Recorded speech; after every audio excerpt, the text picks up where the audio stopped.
Muchas gracias, señor presidente. Señorías, comenzaré agradeciendo el interés mostrado por esta Comisión Mixta de Seguridad Nacional al invitarme a comparecer hoy. Creo que es importante favorecer las relaciones y la comunicación entre las instituciones europeas y las de los Estados miembros y, en mi opinión, esta comparecencia es, en este sentido, una buena práctica y un buen ejemplo de una comunicación que espero sea fructífera. Por ello, es para mí un honor estar aquí hoy, en mi condición de miembro del Tribunal de Cuentas Europeo, y poder presentarles los resultados del informe que hemos publicado sobre la actuación de la Unión Europea para combatir la desinformación. El Tribunal de Cuentas Europeo es, de conformidad con el Tratado de Funcionamiento de la Unión Europea, el auditor externo e independiente del presupuesto de la Unión. Con su actividad, el Tribunal contribuye de una manera técnica y profesional a mejorar la gestión de los fondos públicos europeos, añadiendo valor a la misma, así como a fortalecer la transparencia y la rendición de cuentas. Los resultados de nuestro trabajo se presentan al Parlamento Europeo y al Consejo, que son las autoridades presupuestarias de la Unión y a las que les sirve para decidir si aprueban la gestión llevada a cabo por la Comisión Europea y por el resto de las instituciones y organismos de la Unión. En el desempeño de nuestro mandato llevamos a cabo distintas clases de auditoría. Por un lado, auditorías financieras y de legalidad, y por otro, auditorías operativas de rendimiento o de buena gestión.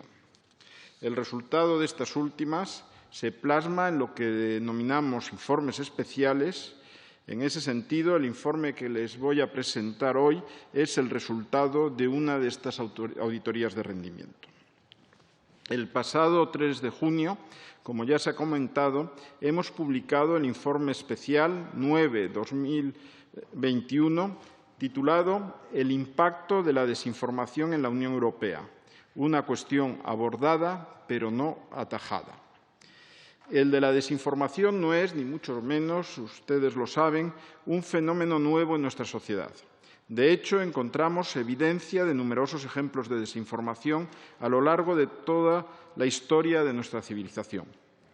Sin embargo, la desinformación, como un elemento amenazador para la convivencia y para la buena salud de nuestras democracias, es algo que ha cobrado una especial relevancia en los últimos años por dos razones principales. En primer lugar, por la velocidad con la que se difunde actualmente la información engañosa gracias a los avances tecnológicos y a las redes sociales. Y, en segundo lugar, por la escala o magnitud que han alcanzado dichas noticias falsas, así como por la existencia de campañas organizadas que pueden interferir procesos electorales y alterar la estabilidad política. A la vista de la importancia que esta amenaza estaba alcanzando y ante la alarma que comenzaba a generar, los Estados miembros de la Unión y las instituciones europeas mostraron su preocupación y decidieron tomar medidas para hacerle frente.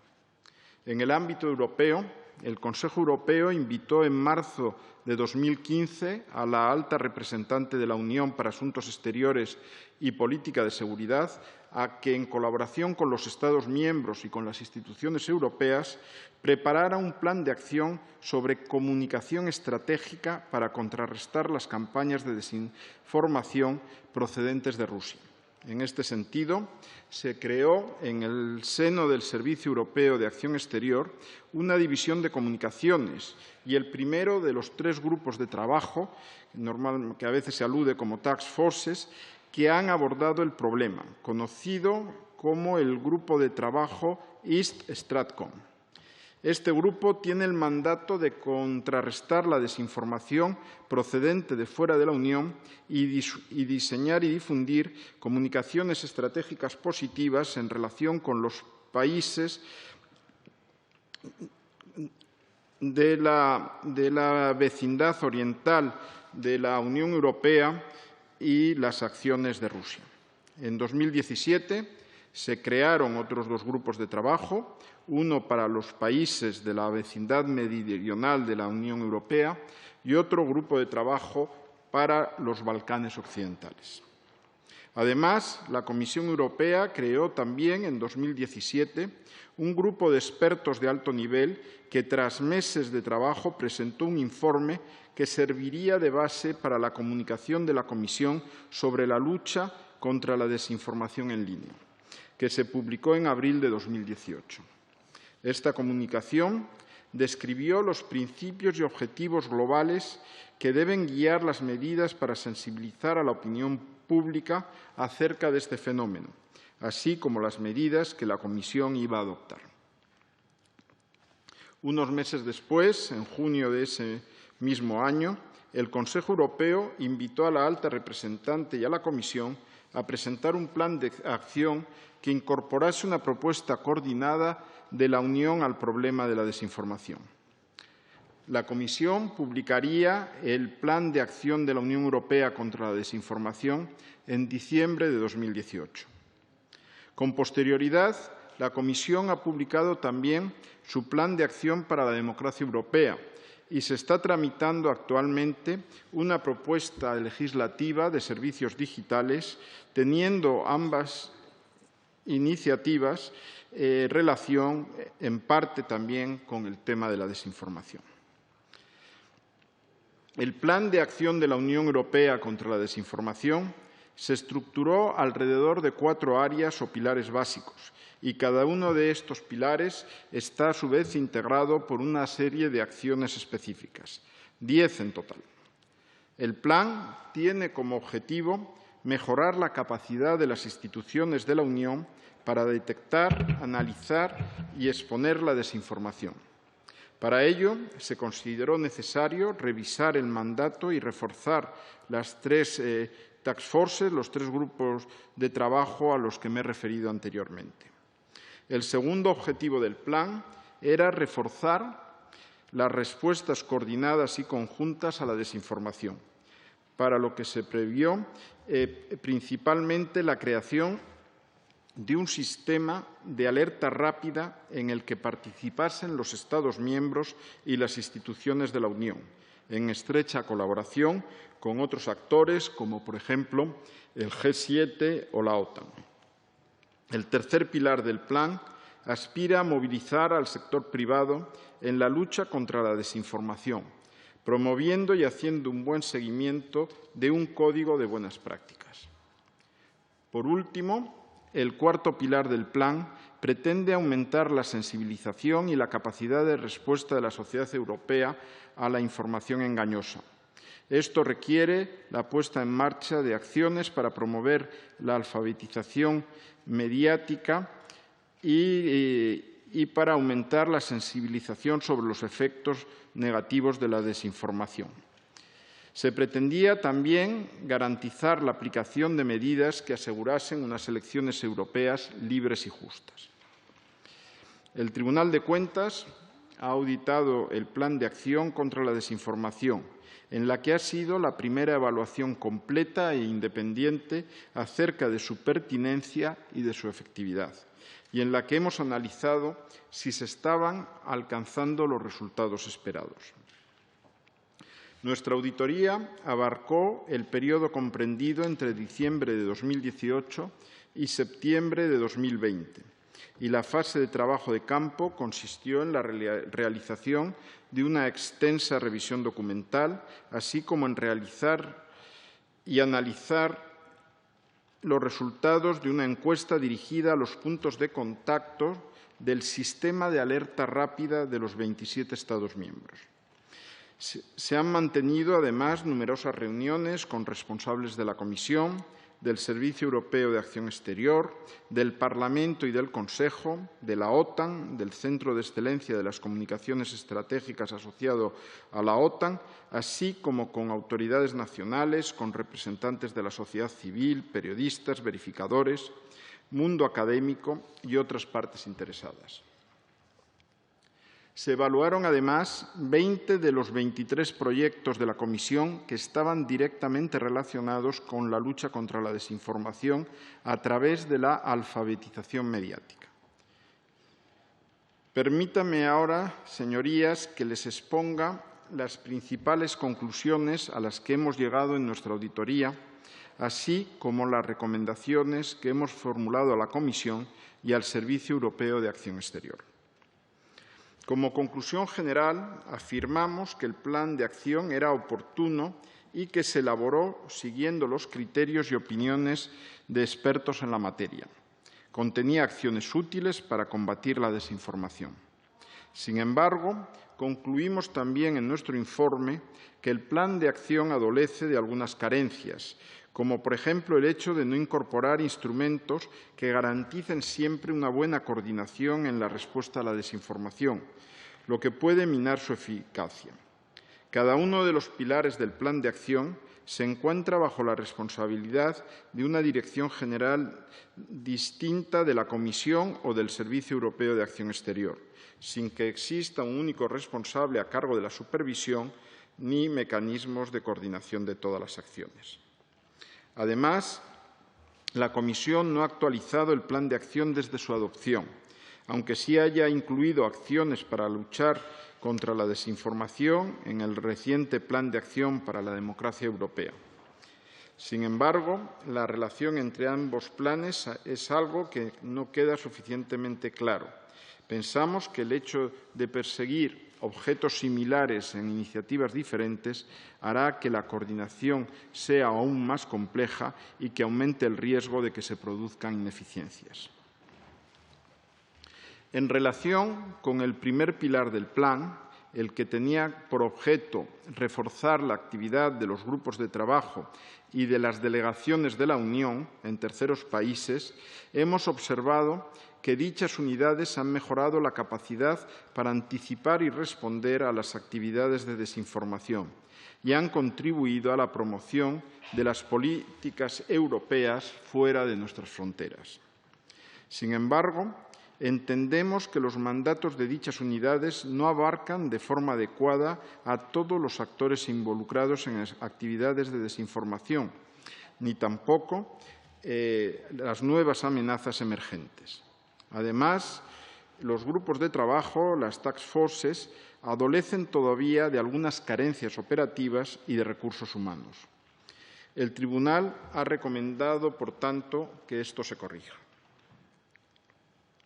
Una de las herramientas de la Unión para combatir la desinformación es el sitio web EU versus Disinfo, una iniciativa única y pionera elaborada por la Task Force para el este de Europa, que cuenta con una base de datos en la que todo aquel que esté interesado puede consultar cientos de casos de desinformación. Numerosos interlocutores nos confirmaron que esta iniciativa ha sido determinante para sensibilizar acerca de la amenaza que supone la desinformación rusa para la Unión y los Estados miembros. Se creó también, de conformidad con el segundo pilar del plan, un sistema de alerta rápida en el Servicio Europeo de Acción Exterior. Dicho sistema se puso en marcha con celeridad y hemos podido constatar que con él se ha facilitado el intercambio de información y de prácticas entre los Estados miembros y las instituciones. No obstante, hemos echado en falta un mayor nivel de participación de algunos Estados miembros y de las plataformas en línea, por lo que hemos hecho algunas recomendaciones encaminadas a aumentar esta participación y cooperación. La única acción prevista en el Plan de Acción para el Pilar 3 consistía en llevar a cabo un seguimiento continuo del Código de Buenas Prácticas. Tras abordar en la Comisión el tema de la desinformación con las plataformas de Internet, se propuso y se adoptó el referido Código de Buenas Prácticas. El mismo se basa en la participación voluntaria de los agentes que lo suscriben, así como en la autorregulación por parte de sus signatarios. El Código consiste en un conjunto de compromisos voluntarios que asumen los representantes de las plataformas en línea, los representantes de las principales redes sociales y de la industria publicitaria y de los anunciantes para combatir la desinformación. Entre sus primeros signatarios se encontraban, por ejemplo, Facebook, Google, Twitter o Mozilla. Posteriormente se incorporaron otros como Microsoft o TikTok, además de representantes de los anunciantes y de la industria publicitaria. El Código de Buenas Prácticas constituye una iniciativa novedosa y única. Con él, la Unión se ha convertido en el primer agente mundial que está intentando alcanzar el adecuado equilibrio entre protección de la libertad de expresión y limitación de la difusión de desinformación. Es, por tanto, un caso único que ha suscitado mucho interés.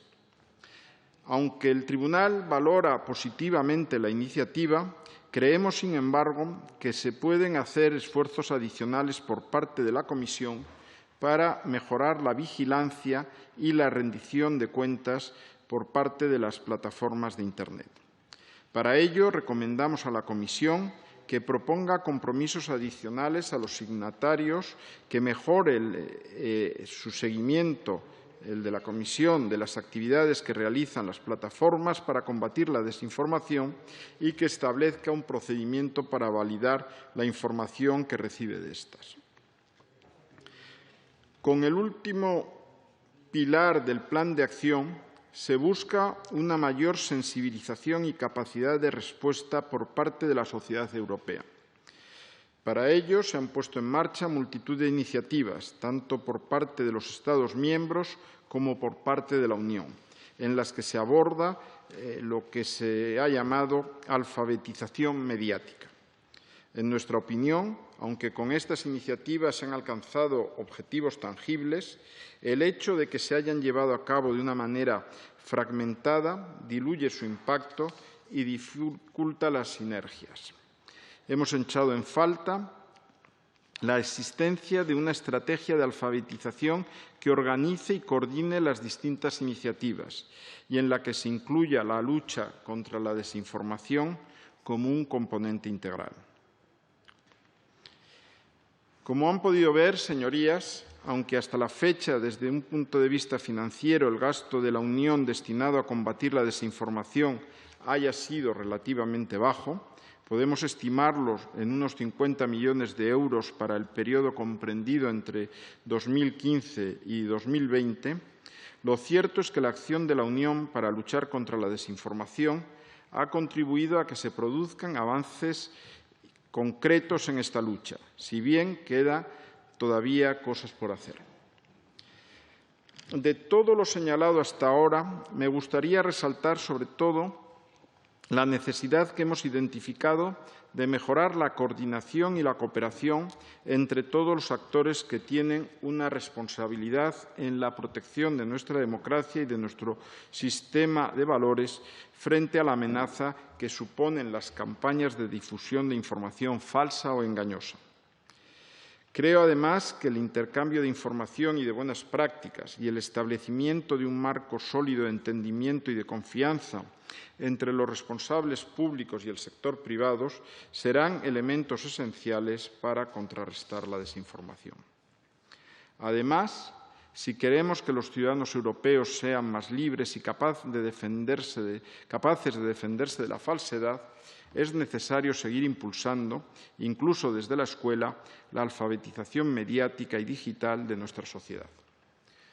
Muchas gracias por su atención. Señor presidente, señorías, quedo ahora a su disposición para responder a cualquier pregunta o aclaración que tengan a bien formularme o demandarme. Gracias. Muchas gracias al compareciente, que se ha adaptado perfectamente a la escasez de tiempo del que disponemos en la comisión. Entiendo que, salvo en contrario, que los portavoces estarán todos ellos interesados en responder. Si les parece, vamos a empezar por lo de los grupos mayoritarios. Creo que por el grupo, salvo que alguien tuviera prisa y con la comprensión de los demás hubiera de levantarse, pues vamos a empezar con ese orden de mayor a menor. Entonces, según ello, la portavoz titular del Grupo Socialista, Sonia Ferrer. Gracias, presidente. Bueno, pues, señor Tomé, gracias por venir aquí a explicar el informe que el Tribunal Europeo de Cuentas ha hecho sobre el fenómeno de la desinformación. Un informe que, según el Grupo Socialista, es un informe completo, riguroso y que pone blanco sobre negro sobre lo que se está haciendo a nivel de la Unión Europea en cuanto a desinformación. Dentro de las observaciones que dicho informe analiza, y usted lo ha dicho aquí hoy, era que el plan de acción en su momento fue pertinente, fue oportuno, pero que también fue algo incompleto. Entiendo, no sé si el presidente me está diciendo. No, perdón. Entiendo que eso, si no lo puede comentar, se refiere a algunas de las cuestiones que ha comentado ahora, como la falta quizás de coordinación entre los distintos estamentos y los mecanismos de coordinación existentes, ¿no?, que dejan algo que desear. También nos parece importante la falta de financiación a largo plazo o la ausencia de mecanismos de seguimiento y de evaluación.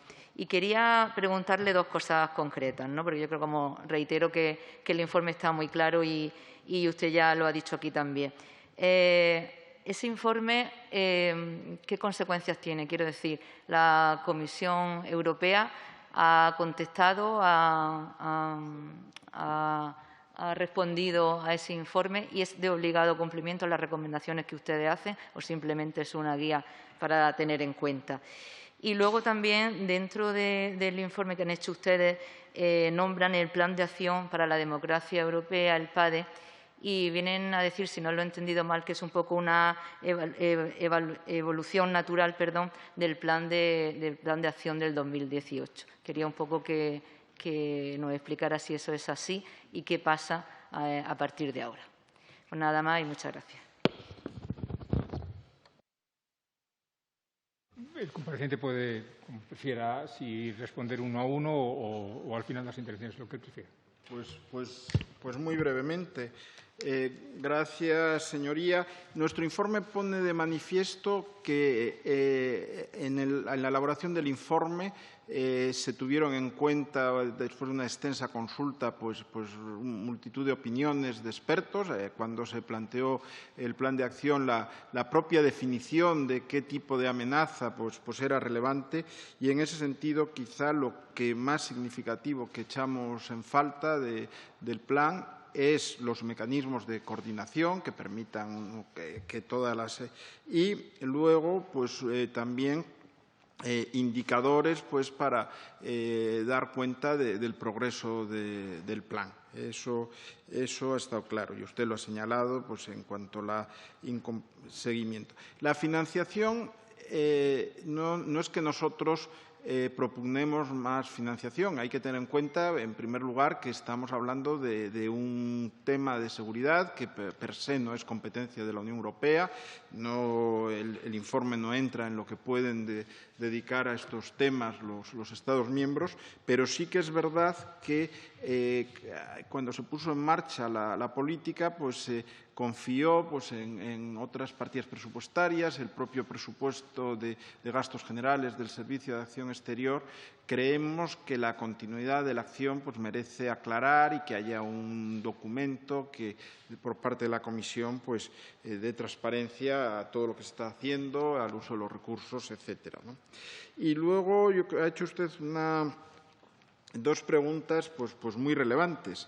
Primero, sobre la naturaleza de nuestras recomendaciones. Nosotros, les decía al principio de mi intervención, cuando presentaba la institución, dirigimos nuestros informes a la autoridad presupuestaria, al Parlamento, a la Comisión. Siempre trabajamos con los auditados.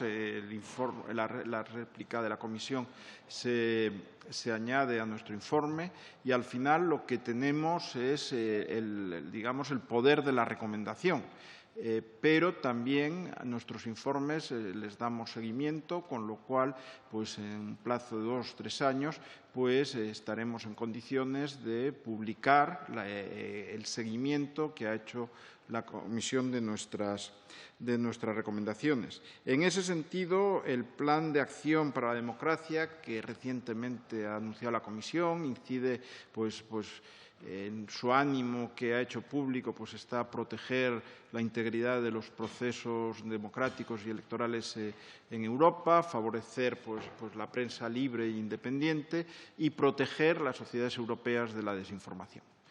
Yo creo que puede ser uno de los vehículos que ahora mismo tiene la Comisión para tratar de implementar pues algunas de nuestras recomendaciones que han asumido, además. En ese sentido, pues el Tribunal no está en condiciones, lógicamente, de valorar este plan de acción nuevo que se ha anunciado. Simplemente hemos puesto de manifiesto que la concurrencia de distintas iniciativas sobre el mismo tema puede dificultar la coordinación, pero confío que, como le decía, que en un par de años o 3 estaremos en condiciones, a lo mejor, de llegar a alguna conclusión también sobre este plan para la defensa de la democracia europea.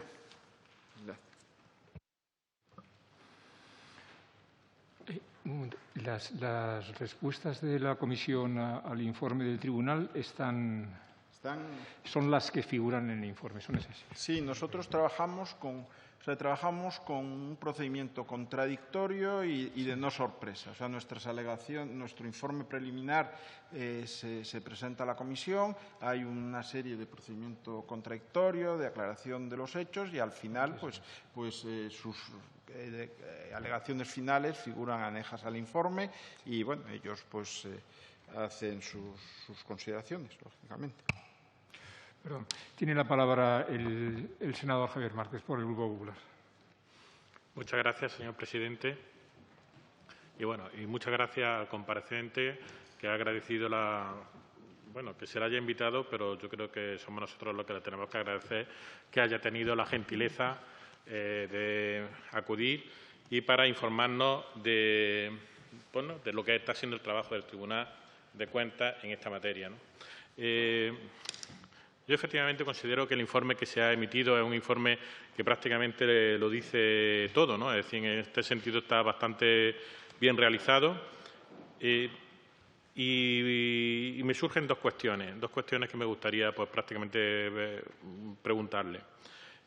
Según ha explicado, pero especialmente bien en el informe, existe un plan que probablemente haya adolecido de poco personal para poder ejecutarlo, que haya tenido pocos medios y que yo he estado viendo por ahí que ha habido, aunque eso ya no viene en el informe, que incluso determinados informes se han llegado a matizar, parece ser, se han llegado a matizar para no molestar a determinados países. Es decir, le explico claramente, parece ser que, por ejemplo, ha habido situación como el señor Borrell, por ejemplo, ha llegado a matizar un informe donde se decía que China estaba haciendo una información falsa de situaciones del coronavirus que estaba ocurriendo en Europa, ¿no? Claro, de todo este tipo de cuestiones, a veces me surge la duda si se considera que este tema es un tema más tecnológico que realmente importante. Es decir, como si fuera una cosa como que ha venido la tecnología y la tecnología ha ayudado a que la desinformación sea más rápida, efectivamente, es mucho más barata hacerla, pero quizá hay un tema de calado, ¿no? En el fondo puede haber desinformación, obviamente, que viene de determinados países, como se ha dicho al principio, que vienen de Rusia, etcétera, etcétera. Un tema mucho más político, un tema quizá un poco más importante. Entonces, la primera cuestión que me surge es si usted tiene la consideración, la opinión, de que realmente el tema de desinformación es un tema, para decirlo de alguna manera, de seguridad nacional, por decirlo de alguna manera, en el marco de la Unión Europea. Es decir, si esos planes que se están realizando realmente están teniendo el apoyo económico, el impulso que debe tener un tema que teóricamente supone que países de fuera están atacando, digamos, los valores, los principios de la Unión Europea. Aunque obviamente también los países tienen que decir lo suyo. Es decir, que yo eso no lo quito. Entonces, esa valoración es si realmente se le está dando la importancia que tiene, básicamente. Y la segunda cuestión es también, básicamente, en el modelo de negocio que existe en la desinformación. Modelo de negocio, ¿por qué? Bueno, pues porque la forma de comunicación ha cambiado, especialmente cuando han surgido las redes sociales, ¿no? Mucha gente, pero ya no solamente mucha gente, sino incluso medios de información, prácticamente utilizan algoritmos a la hora de trabajar en las redes sociales que lo que hacen es potenciar la comunicación, potenciar la intervención de la gente. A veces incluso hay titulares que no se ajustan realmente a lo que son las noticias que vienen dentro, porque realmente el modelo de negocio consiste en que una persona esté más tiempo en las redes sociales, esté más tiempo viendo una determinada noticia, esté cliqueando, esté participando, y ahí además se genera muchas veces informaciones que son a veces muy pasionales, si no llegamos al odio en otras ocasiones. Es decir, existe una serie de algoritmos que probablemente lo que está generando es esa misma desinformación que está existiendo en la red. Ha comentado que se está haciendo un código, o se está intentando trabajar en un código de buenas conductas, pero ¿no llega eso a suponer en un momento determinado que está atentando al mismo modelo de negocio que existe en las redes sociales, concretamente, ¿no? Y en este sentido, ¿usted considera que sería oportuno que sin entrar en lo que cada uno obviamente publique, en el sentido de siempre y cuando corresponda a unos parámetros que la Unión Europea establezca, que son valores de todas las democracias, que pudieran ser auditables? Y nada más. Muchísimas gracias, porque el informe realmente ha estado muy bien. Tiene la palabra el compareciente. Gracias de nuevo al portavoz en esta discusión del Grupo Popular por la brevedad de sus comentarios y preguntas. Pues muchas gracias. Permítame que me centre en lo que es el contenido del informe. Dos cosas. O sea, yo creo que queda claro que la amenaza difusa, a veces difícil de definir, a la que nos enfrentamos, pues afecta a la seguridad nacional. Yo creo que es elocuente que sea esta Comisión de Seguridad Nacional la que se haya interesado por el trabajo del Tribunal en este respecto. Por ejemplo, pues el informe se ha presentado pues en la Comisión de Libertades Públicas del Parlamento Europeo, en el comité que recientemente se ha creado sobre la injerencia extranjera. Yo creo que eso se percibe así, y como le narraba un poco cómo surge el plan de acción, es el Consejo, la autoridad política de la Unión, la que pide a la Comisión y al Servicio de Acción Exterior que actúe ante las acciones que se percibe que puedan venir de la Federación Rusa, aunque la propia naturaleza del problema, y ustedes lo conocen bien, hace que uno de los problemas de la desinformación es localizar la fuente última, el propósito, lo que se viene a llamar el problema de la atribución. Luego, es verdad que la amenaza se percibe de manera muy distinta en distintos países. No es lo mismo la sensibilidad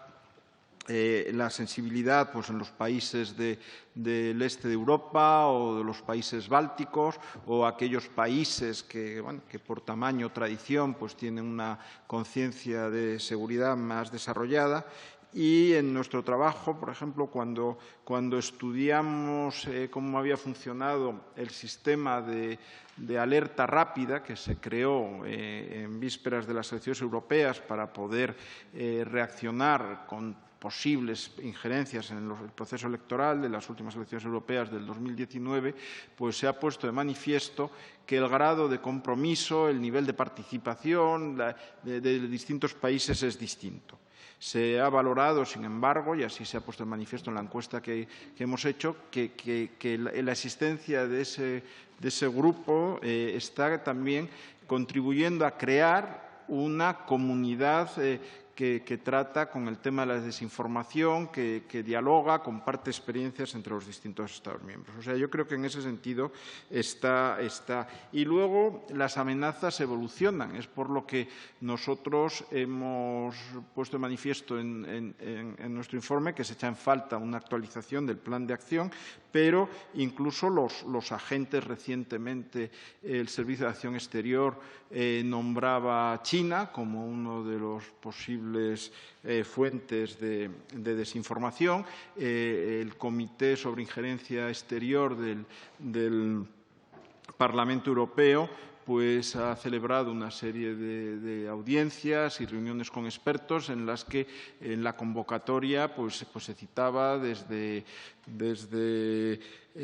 Turquía, la India, la Arabia Saudí, Irán, o sea que se percibe que no pueden ser varios los potencias o incluso los actores no gubernamentales que pueden estar detrás de algunas de estas campañas.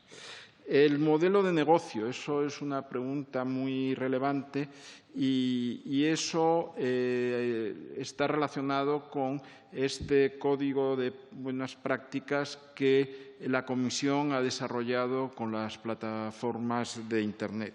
En ellas pues, es autorregulación, los compromisos los asumen las plataformas, cada una los suyos, se obligan a compartir con la Comisión una serie de informes periódicos, etcétera, sobre la base de unos indicadores y normalmente pues, estos compromisos se refieren por ejemplo, a eliminación de cuentas falsas que dificulten la acción de robots de Internet que amplifican el fenómeno.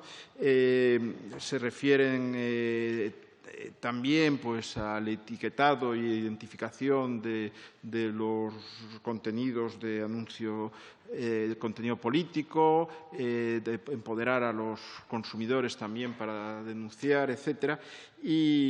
Pero este es un tema y a veces también pues al propio modelo de negocio, porque parte del fenómeno, como usted ha descrito, está relacionado con la forma en que las plataformas de Internet pues, monetizan los datos de sus usuarios, pues, privilegiando incluso con sus buscadores pues, determinados contenidos. Ahora, en ese sentido, además, hay un aspecto que yo creo que también tiene que estar claro, que cuando hablamos de desinformación no estamos hablando de contenidos ilícitos o ilegales, estamos hablando de campañas que se perciben, que se detectan, que tienen un ánimo que no siempre está claro. Pero, lógicamente, la desinformación pues hay que separarla de contenidos ilegales, que las plataformas ya por la Ley Directiva de Comercio Electrónico están obligadas a bloquear a requerimiento pues, de las autoridades correspondientes.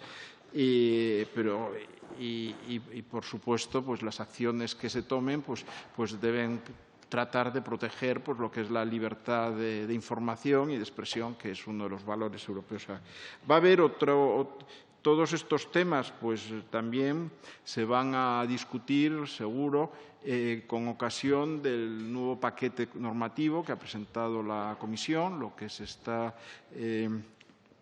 denominando la Ley de Servicios Digitales, viene a sustituir a la vieja Directiva de Comercio Electrónico de hace ya ahora más de 20 años y, bueno, en la propuesta de la Comisión pues se quiere pues fomentar procesos de lo que ahora se llama corregulación, unos mayores deberes de las grandes plataformas a la hora, por ejemplo, de analizar riesgos, pero bueno, eso no es objeto de nuestra auditoría, pero efectivamente el modelo de negocio está también en la base hasta cierto punto del problema. Le corresponde, según el orden de esta tarde, al portavoz de Vox, si está en condiciones y si no podemos pasar a otro portavoz, como él prefiera. Pues, ya que no estuvo. Sí, muchas gracias, señor presidente. Me disculpo. Lo que él desee. Ya comprendo las circunstancias. Bien, sí, estaba interviniendo en este momento en otra comisión y yo puedo intervenir ya, si me da la palabra. ¿Cómo no? Muy bien, pues muchas gracias y de nuevo y gracias también por su comparecencia al señor Tomé Muguruza, magistrado del Tribunal de Cuentas de la Unión Europea en representación del Reino de España, que nos ha venido a informar de una cuestión que no sé si concierne mucho al Tribunal. Perdón, señor presidente, ¿de cuánto tiempo dispongo, por favor? No he recibido ninguno, pero dada la premura con la que vamos, le ruego que se oriente en torno a los 5 o 7 minutos. De acuerdo, muchas gracias. Bien, perdón por esta interrupción, señor compareciente. Bien, yo no sé si esto es una cuestión que concierna verdaderamente al Tribunal de Cuentas de la Unión Europea. Yo he leído el informe que usted ha facilitado con anterioridad al efecto de la celebración de esta comparecencia y de este acto. Pero yo observo en este informe unas omisiones que me atrevería a calificar graves por parte del Tribunal de Cuentas de la Unión Europea y, en general, sobre cualquier iniciativa de la Unión Europea en esta materia. Aquí hay una expansión sorprendente digo aquí en Europa, en la Unión Europea, que es de lo que estamos hablando, sorprendente acerca de la necesidad de contrarrestar, limitar, corregir ciertos abusos que se hace en las comunicaciones, esencialmente desde el desarrollo de Internet y posteriormente a las redes sociales, porque se dice que en estas comunicaciones se permite que haya libertad para comunicar contenidos falsos. Bien, y entonces esto, obedezca a una realidad o no, hago abstracción ahora de una afirmación que siente como hipótesis que sea cierto lo uno o lo otro, se dice esto es inadmisible, es lesivo de la democracia. En fin. Bueno, yo lo que quiero decir aquí no es que Vox, desde luego, esté a favor de que se transmitan noticias falsas, ni en redes, ni en Internet, porque, entre otras cosas, es el partido que sufre más la difusión abusiva de noticias falsas sobre él. Me atrevería a decir que por todos los partidos políticos del panorama nacional, español, pero en fin, nos salvaría alguno. Pero, en todo caso, digo que no es que nosotros nos repugne o no nos deje de repugnar la utilización o el ejercicio de un derecho como ese, que es el de la libertad de la comunicación, para difundir noticias falsas y aprovechar esa expansión hoy cuasi universal y ilimitada que ofrece Internet y las redes sociales. Ahora bien, esto tiene un remedio muy sencillo. Un remedio muy sencillo en la teoría conforme con los principios de un Estado democrático de derecho, que es que la represión del uso abusivo de la libertad de comunicación con una vocación de expansión de noticias falsas en las redes sea competencia exclusiva de la magistratura, de las magistraturas nacionales. Toda acción política en cabeza de autoridades gubernativas o de autoridades supranacionales, aunque sean de la Unión Europea, ordenadas a tal fin, no es conforme con el respeto debido y la tutela de los derechos fundamentales. Lamento decirle al señor compareciente que esto es así, lo comparta o no el Tribunal de Cuentas de la Unión Europea, porque pretender lo contrario es subversivo. Y es subversivo porque subvierte principios elementales del ordenamiento constitucional y de su aplicación. Solamente los jueces, como poder independiente, son aquellos que pueden reprimir en el ejercicio de la función jurisdiccional estos abusos en el ejercicio de derechos fundamentales. Nada más. Nada más. Y todo lo demás, francamente, son políticas, como digo, muy poco respetuosas con una concepción cabal de lo que la democracia es y, desde luego, como digo, subversivas por aquellos que, según parece, son los guardianes de esa democracia que pretenden simplemente reprimir y alterar con estas pretensiones fuera de todo lugar. Y entonces Se nos podrá decir, porque se ha dicho, con motivo, por ejemplo, pues qué sé yo, del cierre de la cuenta Twitter del presidente de los Estados Unidos, señor Trump. Se ha dicho, es que el señor Trump nada puede hacer, porque como Twitter es una entidad privada, dispone y decide lo que a su juicio conviene y considera en orden a seguir prestando el servicio de un particular muy distinguido, como es el presidente de los Estados Unidos, pero no deja de ser un particular que contrata la prestación de un servicio con esa entidad llamada Twitter. Falso de toda falsedad y en desconocimiento grave, de nuevo, de una doctrina constitucional como es la doctrina Mittelbare Drittwirkung, que es una doctrina alemana recibida, por ejemplo, por la doctrina del Tribunal Constitucional Español, que permite que se fiscalice por el Tribunal Constitucional la violación de derechos fundamentales en relaciones interprivatos. Es decir, que en las relaciones entre partes privadas, esa naturaleza privada de la relación no excluye que se pueda producir y edificar una lesión de derechos fundamentales. Por consiguiente, está sometido a un enjuiciamiento no de constitucionalidad, sino un enjuiciamiento tuitivo de los derechos fundamentales por la vía del recurso de amparo que existe en España. Y en las jurisdicciones en las que los tribunales constitucionales no conocen de recursos de amparo, son otros tribunales quienes conocen de la violación de derechos fundamentales. Porque sabido es que Kelsen no concibió, cuando configuró el modelo de control de constitucionalidad que se sigue en España en la Constitución del 78, no lo configuró como competente para un recurso como el amparo constitucional. De modo que esto no es cierto tampoco. No es cierto.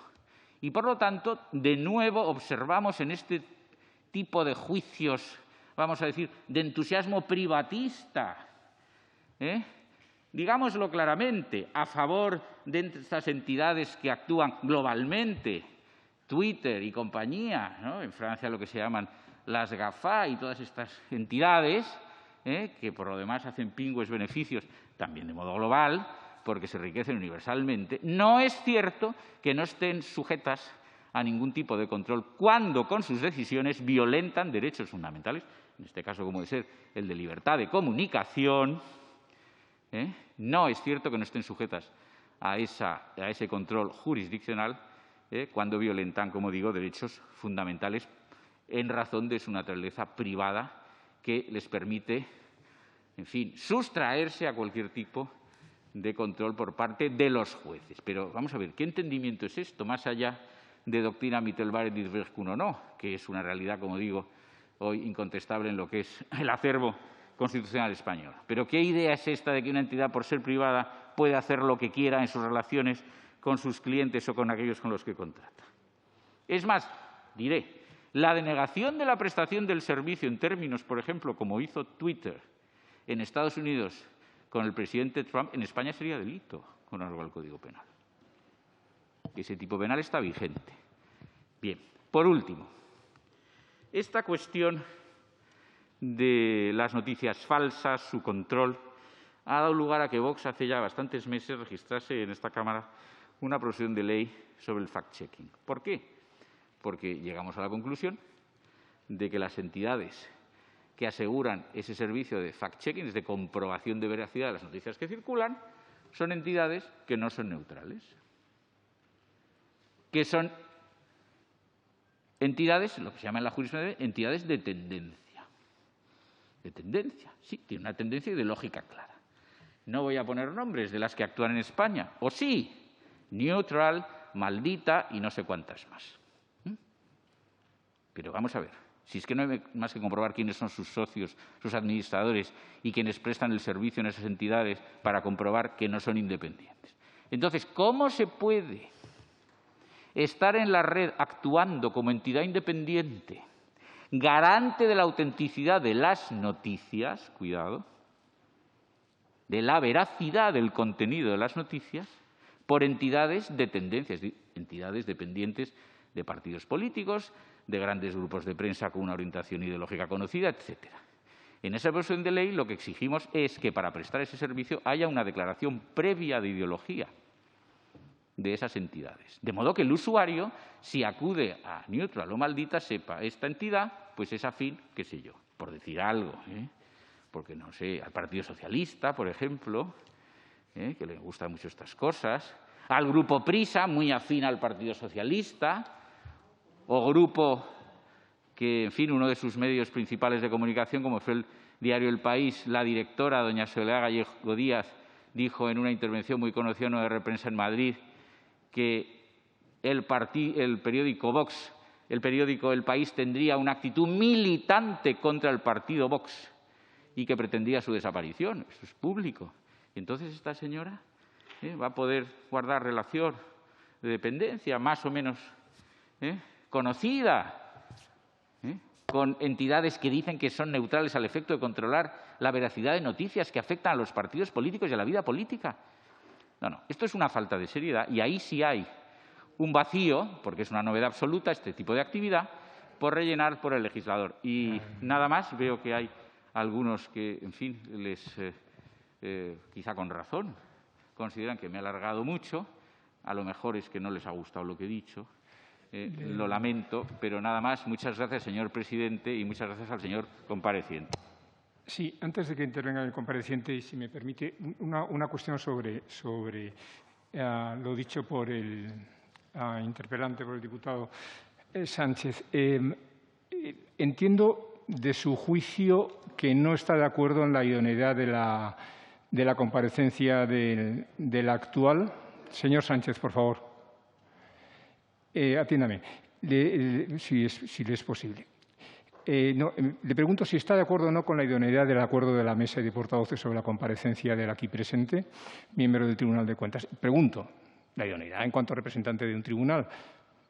Solo quiero saber eso. ¿Es por pura gobernación interna de la comisión Sí. a la que usted no pertenece? En primer lugar, le aclaro y me disculpo en la medida en que sea preciso. Le estaba atendiendo, pero es que me estaba requiriendo un ujier porque hay alguien que parece ser que me reclama. Entonces, por eso no le estaba mirando, pero estaba escuchando. Bien, no. Le estaba mirando a usted, no en adoración. No, lo que reclamos... No en adoración, señor le estaba mirando a usted. Reclamo su atención, no su vista. Estaba atendiendo también a lo que le decía el Señor diputado, contésteme a la cuestión, porque es una cuestión de orden de la comisión. Bueno, le estoy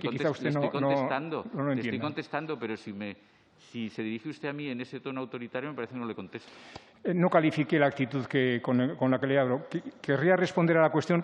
Importa mucho, si ya le ilustro, porque los comparecientes en esta comisión se citan según acuerdo de los miembros, de los portavoces y de la conformidad general, de la cual se deduce que hay una actitud favorable a la presencia por parte de todos los demás grupos, por parte de cualquiera que sea citado a esta comisión en esta ponencia.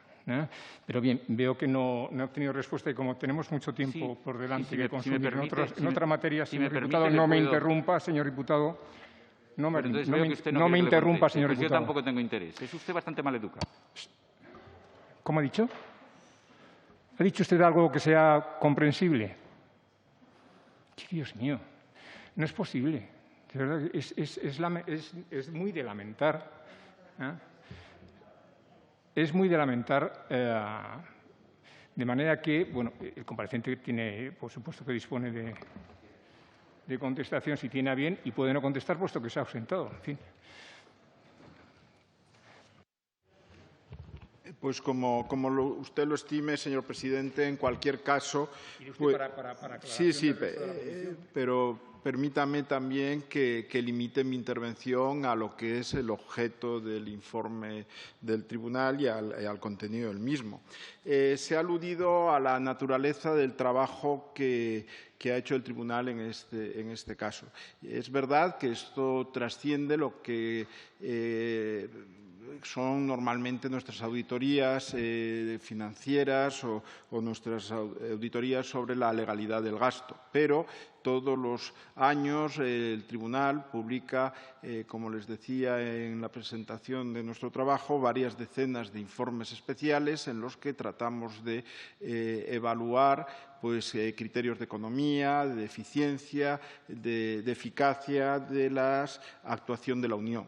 Hay que tener en cuenta, además, que la acción de la Unión Europea trasciende lo que es la ejecución del presupuesto, el impacto de las políticas de la Unión y de los programas de la Unión, es regulatorio y a veces también su impacto se hace a través de estos instrumentos laxos en los que no existe propiamente una competencia de la Unión, sino en los que se ofrece pues, una coordinación en interés de los Estados miembros, en este caso, como les decía, en interés a petición inicialmente del Consejo Europeo, donde están representados los jefes de Estado y de Gobierno de los Estados miembros, digamos, la máxima autoridad política de la Unión. Eso yo creo que, en ese sentido, pues el valor de nuestro informe radica precisamente en hacer una primera valoración de una actuación en un campo pues absolutamente nuevo para la Unión Europea. Un campo, y bueno, lo ha dicho el interveniente, donde los principales, los primeros, los responsables son los Estados miembros. Estamos hablando de campañas que pueden afectar a la seguridad nacional, a la estabilidad política, al normal funcionamiento de los sistemas democráticos, a instancias, aunque el problema de la atribución, también lo he mencionado, siempre es difícil, pues de potencias, estados o agentes exteriores. Si vemos el plan de acción, por una parte el Servicio de Acción Exterior se compromete a través de estos grupos de trabajo a actuar en relación con la vecindad este, sur, en relación con los Balcanes, sitios donde pues, la acción de la Unión Europea pues, ha sido controvertida y el Servicio de Acción Exterior, a través de estos grupos de trabajo, pues, promueve contenidos favorables o reacciona a lo que consideran acciones de desinformación. Es interesante algunos comentarios que ha hecho el interveniente en lo que se puede estar refiriendo a la propia naturaleza del problema, porque eso es claro y la propia definición de la Comisión deja claro que no estamos hablando de contenidos ilícitos, de contenidos ilegales, como pueden ser contenidos que afecten, que promuevan el odio o atenten contra la salud o favorezcan el terrorismo. Aquí lo que en la definición, por ejemplo, de la Comisión habla de información verificablemente falsa o engañosa que se crea, presenta y divulga con fines lucrativos o para engañar deliberadamente a la población y que pueda causar un perjuicio público. Se deja claro también que bajo desinformación no se habla de publicidad engañosa, errores de información, la sátira, la parodia, ni noticias o comentarios identificados con sesgo político, ideológico o partidista. El problema es difícil a veces de definir y por eso, al final, es importante la colaboración de las plataformas de Internet, porque al final las plataformas de Internet amplifican y favorecen estas estrategias de desinformación en la medida en que su modelo de negocio o la forma en la que posicionan ciertos contenidos a través de los buscadores pues sea entonces, en ese sentido, el compromiso de las plataformas en un sistema de autorregulación en el que se comprometen a compartir la información con la Comisión, pues ha funcionado, por ejemplo, de manera muy eficaz en el contexto de la pandemia, cuando se detectaron pues, campañas que podían tener un impacto negativo sobre la salud pública. Hay una serie de informes que son públicos, porque estos informes de las plataformas y la reacción de la Comisión a los mismos pues se hacen públicos, donde se ha demostrado, se pone de manifiesto que ciertas campañas se han podido de alguna forma se ha aludido también a un fenómeno nuevo que es el de los verificadores, agentes independientes que pretenden aportar datos que contribuyan en debates susceptibles de desinformación, etc. Nuestro informe alude, por ejemplo, a las iniciativas que ha tenido la Comisión promoviendo una serie de observatorios en esta materia.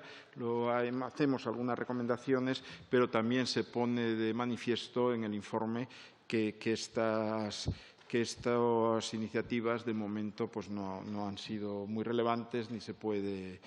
Pero bueno, sobre otras consideraciones en relación lo que pasa en otras jurisdicciones políticas o determinadas empresas, etcétera, en concreto, permítame que no entre, señor presidente. No, solo me refería a la cuestión formal y no entiendo tampoco que por parte del diputado sea un juicio de la persona en concreto, pero sí que y lo digo para los demás comparecientes que creo que están presentes, los comparecientes en esta comisión sobre esta ponencia lo hacen en razón de que por parte del resto de los grupos tienen la consideración, es decir, la admisión, su juicio de idoneidad sobre su competencia no ya personal, sino también representativa, como es en este caso, en el tema que nos trae. Y si no he entendido mal al diputado, que todo pudiera ser, pero en fin, estando ausente es imposible la deliberación y la discusión. En su juicio había una objeción de incompetencia que por parte del grupo, entonces, del grupo al que pertenece, debería haberlo conocido la comisión antes de citar a ningún compareciente. Esta es la cuestión de gobierno interno de la comisión, que por no pertenecer a la misma. Permite aclarar. ¿Cómo no? Los poderes de auditoría del tribunal derivan directamente del Tratado de la Unión Europea y sin que se vean afectados por ninguna instancia nacional ni de ningún otro tipo.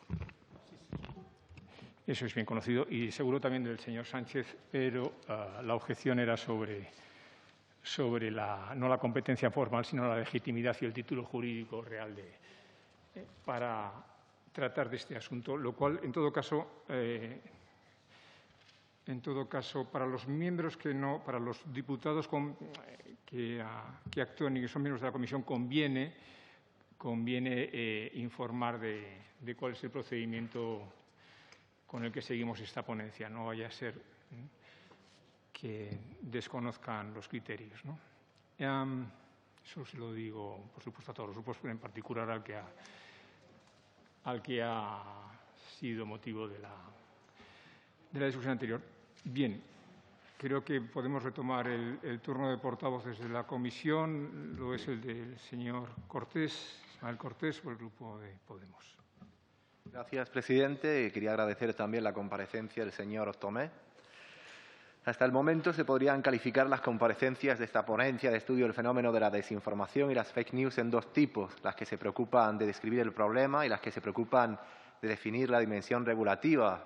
Esta ponencia encaja más en la segunda categoría, aunque si bien es cierto, a lo largo de la réplica usted ha entrado también a definir el fenómeno en sí. Respecto a la definición del problema del Grupo Confederal de Unidas Podemos en Comú Podem, entendemos que la desinformación perjudica a nuestra sociedad erosionando la confianza en las instituciones y en los medios de comunicación tradicionales, poniendo en peligro las elecciones democráticas, obstaculizando la capacidad de los ciudadanos para tomar decisiones con conocimiento de causa y menoscabando la libertad de expresión, en tanto que se impone la hegemonía de las opiniones viralizadas, cercenando el valor democrático del pluralismo ideológico.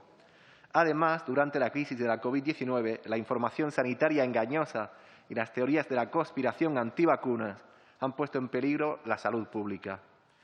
Respecto a la regulación del problema, y entrando más en la ponencia que ha hecho usted aquí, desde el Grupo Confederal entendemos que la mercantilización de los datos, estrechamente vinculada a la sociedad digital neoliberal, es un factor que contribuye a la proliferación de información no contrastada. Según el Índice de Economía y la Sociedad Digitales de 2020, el 85% de los ciudadanos de la Unión Europea era usuario de Internet. La mayoría de las plataformas monetiza sus servicios mediante la gestión de los datos personales de sus usuarios, principalmente basada en modelos publicitarios. Y esto ha creado terreno abonado para los agentes de la desinformación, cuya misión no es ofrecer información veraz ni contrastada, sino viralizar contenidos de manera masiva, independientemente de su veracidad, llegando incluso a amenazar la salud pública con informaciones anticientíficas, tal y como hemos podido observar durante la pandemia. Como usted bien ha explicado, en 2018 la Unión Europea estableció un código de buenas prácticas para las plataformas online, los anunciantes y otros agentes clave, que les comprometió a frenar la desinformación. El código exige que las plataformas y los organismos profesionales representantes del sector publicitario presenten informes a la Comisión Europea con el objetivo de exponer la situación relativa a las medidas que estas partes adoptaron para cumplir sus compromisos. Y estas medidas consistieron en garantizar la transparencia en la publicidad de carácter político, cerrar cuentas falsas e impedir que los proveedores de desinformación pudieran obtener beneficios económicos de sus actividades. Pues bien, acabo con 3 preguntas. La primera, ¿cómo cree usted que los Estados miembros de la Unión Europea pueden hacer cumplir el Código de Buenas Prácticas? La segunda, ¿cree usted que serían necesarios nuevos dispositivos administrativos de control sobre la difusión del contenido manipulativo online? Y la tercera y última, ¿mediante qué mecanismo se podría obligar a las grandes plataformas a rendir cuentas de transparencia acerca de cómo se utilizan nuestros datos online? Muchas gracias. Gracias por la concisión al portavoz. Tiene la palabra el compareciente.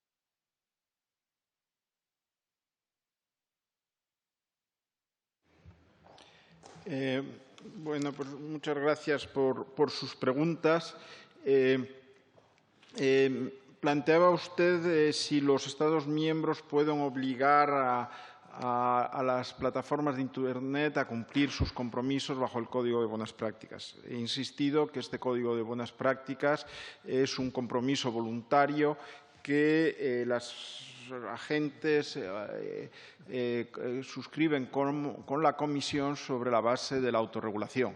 En ese sentido, nuestras recomendaciones van en el sentido de que los indicadores que se utilizan para medir y para reportar la actividad de las plataformas pues se estandaricen de alguna manera, la Comisión pueda tener instrumentos para verificar esos informes, pero nos estamos moviendo en el campo de la regulación, no existe ningún poder por parte de la Comisión ni de los Estados miembros para ordenar a las plataformas qué contenidos deben circular o no, y yo creo que eso no está en realidad en el debate público. Cosa distinta, lo he dicho también y lo dice nuestro informe y las definiciones de la Comisión sobre lo que es desinformación, es el contenido ilícito o ilegal, contenido que puede atentar contra la salud pública, la promoción del odio o bueno, otro tipo de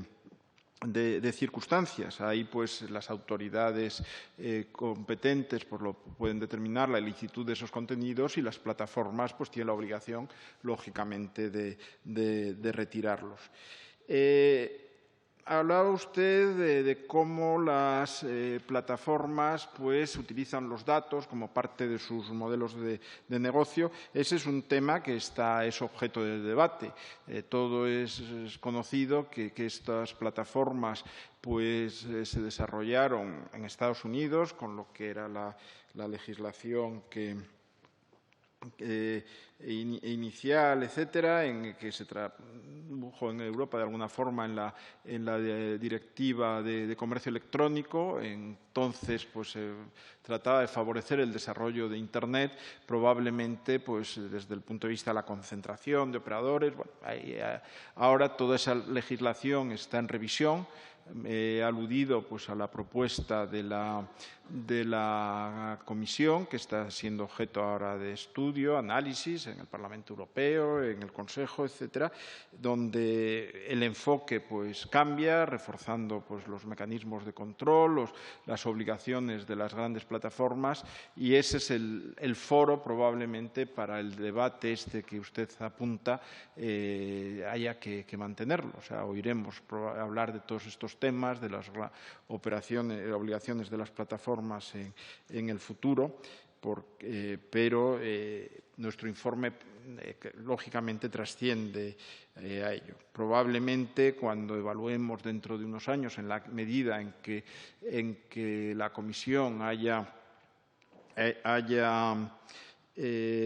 adoptado e implementado nuestras recomendaciones, pues veremos que a lo mejor algunas se pueden haber implementado a través de esta nueva regulación de Internet y de los servicios digitales.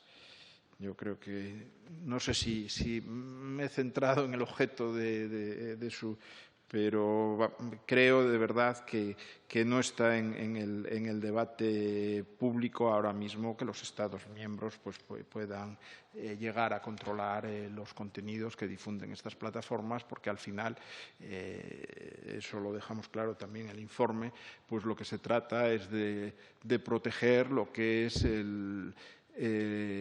la libertad de expresión, de difusión de contenidos pues, en nuestras sociedades democráticas y plurales frente a campañas orquestadas con fines que no siempre están claros.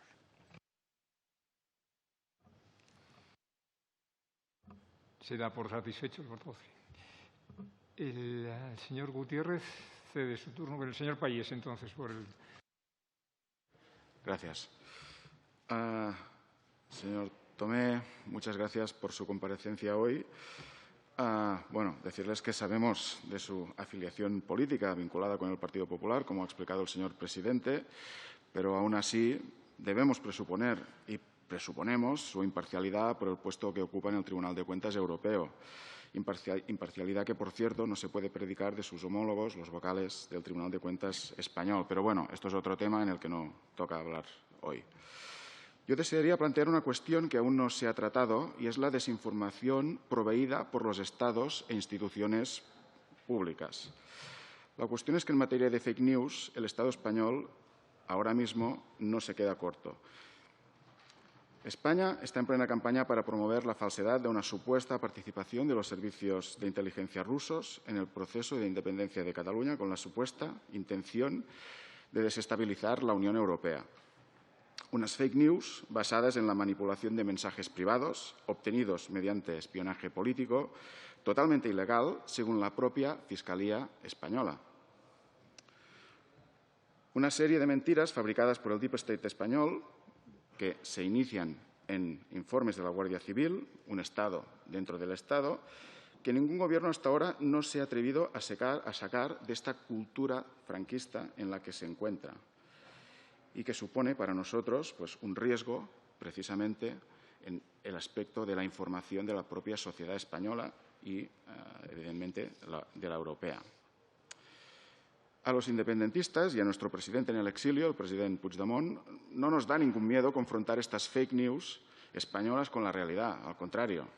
Pero advertimos de que una buena parte de la sociedad catalana está harta de que el propio Estado español sea una de las fuentes que proveen informaciones falsas o engañosas para desprestigiar a los líderes catalanes en el exilio y, de paso, a un movimiento democrático de centenares de miles de ciudadanos, con el último objetivo de encubrir una represión que Europa, la Asamblea de Parlamentarios del Consejo de Europa, ya ha denunciado. Lo hizo el pasado mes de junio. Y nos preocupa también que parte del Parlamento Europeo se deje arrastrar, engañado por esta campaña de desinformación, aunque bien es verdad que más de 200 europarlamentarios recientemente se han negado a tragarse el bulo promovido por España de la supuesta relación del entorno del presidente Puigdemont con la inteligencia rusa. Le deseamos muchos éxitos en la lucha contra las fake news. Sinceramente, esto lo decimos de verdad. Nosotros confiamos en Europa, confiamos en la Unión Europea y confiamos en la lucha contra las fake news que se lleva a cabo desde las políticas que usted nos ha explicado y que ustedes pues, controlan desde el punto de vista económico, ¿no? Pero esperamos que las políticas para atajar las fake news presten atención también a las actividades de desinformación de los propios Estados y de las instituciones públicas. Señor Tomé, decirle que confiamos en Europa, en la Europa de las personas, en la Europa de los pueblos, pero la verdad a nosotros se nos hace un poco difícil confiar en la Europa de los Estados, en la Europa que es un club de Estados. Y dicho esto, le agradezco su presencia aquí y la exposición que nos ha hecho. Muchas gracias. Señor compareciente. Muchas gracias, señoría. En primer lugar, quiero aclarar, digamos, que la naturaleza del informe da la circunstancia de que yo soy ponente de este informe, pero este informe no es mi opinión, es el fruto del Tribunal de Cuentas Europeo. Nosotros actuamos colegialmente bajo los criterios de independencia y profesionalidad. Todos los miembros somos independientes, no representamos a ningún Estado, a ninguna jurisdicción. Tenemos un mandato del Consejo de la Unión Europea y nuestra profesionalidad, nuestra trayectoria, pero también la propia naturaleza colegial, y somos 27 de nuestra institución, pues protege la calidad y la independencia de nuestro trabajo. Entiendo que no ha hecho usted ninguna alusión personal, más allá de aclarar de verdad la independencia y la profesionalidad con la que trabajamos. Solamente estamos obligados, como institución que somos de la Unión Europea, por el Tratado de la Unión. En segundo lugar, pues yo lógicamente no soy quien para darle respuesta a los litigios que su grupo pueda tener con el Estado español, con el Gobierno, a los que ha aludido.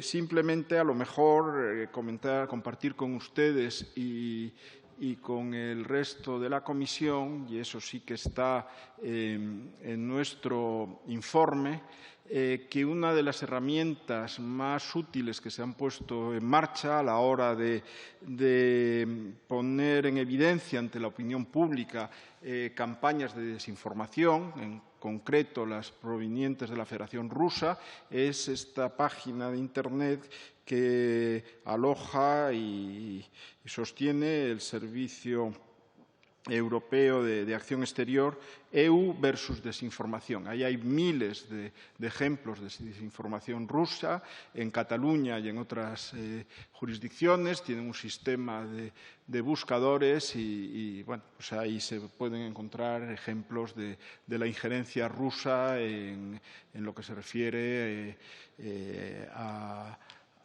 intentar de influir en la opinión pública europea, afectando pues, en una u otra medida a la integridad también de los procesos políticos y democráticos. Gracias. Don Miguel Ángel Jimeno, por el Grupo de Ciudadanos, tiene la palabra.